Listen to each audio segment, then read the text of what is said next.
Welcome to our channel love talks. இன்றைக்கி என்ன டாப்பிக்கை பற்றி நம்ம பேச போகிறோம் அப்படின்னா, ரிலேஷன்ஷிப்பில் ட்ரஸ்ட் இஷ்யூ வர்றதுக்கான முக்கியமான காரணம் என்ன அப்படிங்கிறத பற்றி தான் டீட்டெயில்டாக பேச போகிறோம். சேனலுக்கு புதுசாக இருந்தால் மறக்காமல் சேனலை சப்ஸ்கிரைப் பண்ணி சப்போர்ட் பண்ணுங்கள். நம்ம சேனலோட நோக்கம் நெகட்டிவ் மைண்ட் செட்டில் இருக்கிற பசங்களை பாசிட்டிவ் மைண்ட் செட்டுக்கு மாற்றுறது மட்டும்தான்.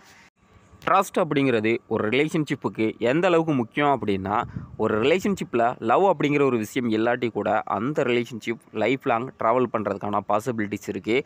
ஆனால் ட்ரஸ்ட் அப்படிங்கிற ஒரு விஷயம் ஒரு ரிலேஷன்ஷிப்பில் இல்லை அப்படின்னா கண்டிப்பாக அது ஒரு குறிப்பிட்ட நாளுக்கு அப்புறம் உடஞ்சி போயிடும். 2 பேரையும் மிகப்பெரிய அளவில் காயமும் படுத்தும். ஒரு ரிலேஷன்ஷிப்பில் ட்ரஸ்ட் அப்படிங்கிற ஒரு விஷயம் இல்லை அப்படின்னா ஆட்டோமேட்டிக்காக சந்தேகம் அப்படிங்கிற ஒரு விஷயம் வர ஆரம்பிக்கும்.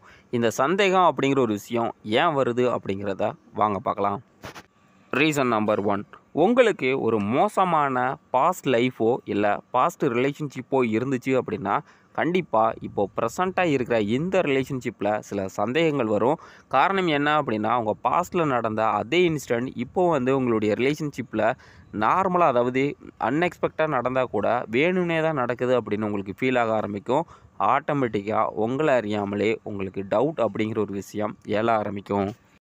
ரீசன் நம்பர் 2, நீங்கள் லவ் பண்ணுற பொண்ணை பற்றி உங்களுக்கு சஃபிஷியண்ட்டான இன்ஃபர்மேஷன் தெரியலை அப்படின்னா கண்டிப்பாக அந்த இடத்துல சில சந்தேகம் வரும். ஏன் சொல்கிறேன் அப்படின்னா, இன்கேஸ் நீங்கள் லவ் பண்ணுற பொண்ணை பற்றி அவங்களுடைய ஃபேமிலியை பற்றி உங்களுக்கு தெரியலை அப்படின்ற பட்சத்தில் அந்த பொண்ணு ஒரு பையன் கூட வரும்பொழுது கண்டிப்பாக உங்களுக்கு பொசசிவ்னஸில் நீங்கள் தப்பான மைண்ட் செட்டில் தான் நிறைய பசங்க போவோம். ஆக்சுவலாக அந்த பொண்ணை பற்றி நீங்கள் நல்லா தெரிஞ்சிருந்தீங்க அப்படின்னா அந்த பையன் அந்த பொண்ணோட தம்பியாக கூட இருக்கலாம்.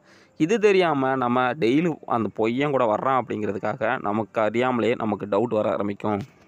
ஸோ முடிஞ்ச அளவுக்கு அந்த பொண்ணை பற்றியான பர்சனலான விஷயங்களை பற்றி பொறுமையாக தெரிஞ்சுக்கோங்க. கண்டிப்பாக நிறைய பிரச்சனைகளை இது சால்வ் பண்ணும். 3வது reason, over caring, over possessiveness. நீங்கள் ஒரு பொண்ணு மேலே ஓவராக கேரிங்கோ இல்லை ஓவராக பொசசிவாக இருந்தீங்க அப்படின்னா அது தப்பே கிடையாது. அதே அளவுக்கு அந்த பொண்ணு சைட்லேருந்து வரல அப்படின்னா அங்கே தான் பிரச்சனையே ஸ்டார்ட் ஆக ஆரம்பிக்குது. இந்த இடத்துல ரியலாக என்ன நடக்கும் அப்படின்னா, நீங்கள் ஓவராக எக்ஸ்பெக்டேஷன் பண்ணுவீங்க. நீங்கள் எந்த அளவுக்கு கேரிங்காவோ எந்த அளவுக்கு பொசசிவாக இருக்கீங்களோ அதே மாதிரி அந்த பொண்ணு இருக்கணும் அப்படின்னு. ஆனால் அந்த பொண்ணு உங்களை விட்டுட்டு ஒரு சின்ன பையன் மேலே கூட அந்த பொண்ணு அன்பாவோ இல்லை கேரிங்காவோ பேசுனாங்க அப்படின்னா ஆட்டோமேட்டிக்காக அவங்க அறியாமல் கோவமும் சந்தேகமும் வர ஆரம்பிக்கும். Number 4, poor communication. நிறைய ரிலேஷன்ஷிப்பில் இந்த சந்தேகம் அப்படிங்கிற ஒரு விஷயம் வர்றதுக்கு முக்கியமான காரணமே இந்த புவரான கம்யூனிகேஷன் மட்டும்தான். நிறைய பேர், அதாவது பசங்க, நம்மளை பற்றிய எல்லா இன்ஃபர்மேஷனையும் அந்த பொண்ணுக்கிட்ட ஷேர் பண்ணிக்கிட்டே இருப்போம். ஆனால் அந்த பொண்ணு எந்த ஒரு இன்ஃபர்மேஷனையும் உங்கள்கிட்ட ஷேர் பண்ண மாட்டாங்க. இல்லை நம்ம ஷேர் பண்ணுறதுக்கு அலோவ் பண்ண மாட்டோம். பசங்க பண்ணுற மிகப்பெரிய மிஸ்டேக்ஸே என்ன அப்படின்னா, லிசனே பண்ணுறதுக்கு ரெடியாக இருக்க மாட்டோம். அந்த பொண்ணு என்ன சொல்ல வராங்களோ அதை தயவுசெய்து கொஞ்சம் கேளுங்க. அந்த பொண்ணை பற்றியும் நிறைய விஷயங்களை தெரிஞ்சுக்கோங்க. அதுக்கு அந்த பொண்ணு நிறையா பேச விடுங்க.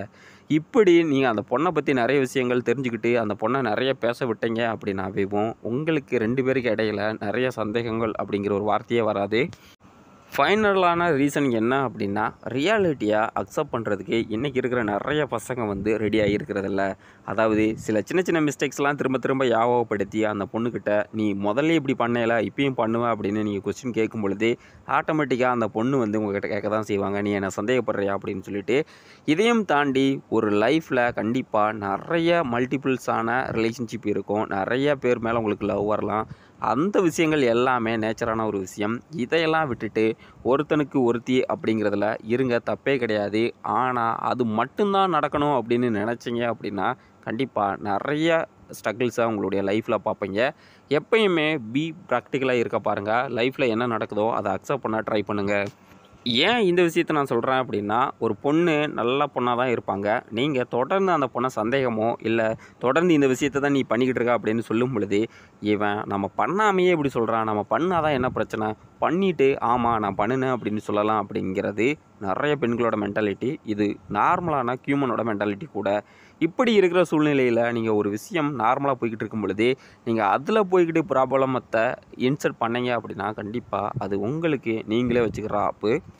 சந்தேகம் வராமல் இருக்கணும் அப்படின்னா என்ன பண்ணணும் ப்ரோ அப்படின்னா, தயவு செஞ்சு உங்கள் வேலையை நீங்கள் பார்த்துட்டு மிச்ச டைமாக லவ்வுக்கு நீங்கள் ஸ்பெண்ட் பண்ணீங்க அப்படின்னா கண்டிப்பாக ரிலேஷன்ஷிப்பில் சந்தேகமே வராது. உங்களுடைய வேலை வெட்டியெல்லாம் விட்டுட்டு போய் லவ்வையே முழு நேர வேலையாக பார்த்துக்கிட்டு இருந்தீங்க அப்படின்னா அதில் நிறைய பிரச்சனை வரும். நீங்களே நிறைய பிரச்சனையை க்ரியேட் பண்ணிக்கிட்டு இருப்பீங்க. தயவு செஞ்சு உங்களுடைய பர்சனல் லைஃப்பை ஃபஸ்ட்டு நீங்கள் டெவலப் பண்ணுங்கள். நீங்கள் பர்சனலாக ஃபினான்ஸாக ஸ்டேபிள் ஆனதுக்கப்புறம் கண்டிப்பாக லவ்வும் ஸ்டேபிளாக தான் இருக்கும். இந்த உலகத்தில் எவ்வளவோ பாசிட்டிவான விஷயம் இருந்தாலும் கண்டிப்பாக ஒரு ஆணாக இருந்தாலும் சரி, பெண்ணாக இருந்தாலும் சரி, நெகட்டிவ் விஷயங்கள் மட்டும்தான் கண்ணுக்கு தெரியும். அதுதான் ஹியூமனோட நேச்சர். அதே மாதிரி தான் ரிலேஷன்ஷிப்பில் ட்ரஸ்ட் இஷ்யூ அப்படிங்கிறது ஒரு நேச்சரான விஷயம். அதை ஈஸியாக நீங்கள் இருக்கிற ப்ராப்ளத்தை எல்லாத்தையும் எலிமினேட் பண்ணீங்க அப்படின்னா மறுபடியும் ரீபில்டு பண்ணலாம், ரொம்பவும் ஸ்ட்ராங்காகவும் மாற்றலாம். இந்த கண்டென்ட் கண்டிப்பாக உங்களுக்கு பிடிச்சிருக்கும் அப்படின்னு நான் நம்புகிறேன். பிடிச்சிருந்துச்சி அப்படின்னா மறக்காமல் வீடியோவை லைக் அண்ட் ஷேர் பண்ணுங்கள். சேனலுக்கு புதுசாக இருந்தீங்க அப்படின்னா, சேனலை சப்போர்ட் பண்ணணும் அப்படின்னு நீங்கள் நினச்சிங்க அப்படின்னா மறக்காமல் சேனலை சப்ஸ்கிரைப் பண்ணி சப்போர்ட்டும் பண்ணுங்கள். பக்கத்தில் இருக்க பெல் ஐக்கனை கிளிக் பண்ணி வச்சுக்கோங்க. அப்போ தான் நம்ம அப்டேட் உங்களுக்கு உடனுக்குடன் நோட்டிஃபிகேஷனாக வரும். தேங்க்யூ ஃபார் வாட்சிங்.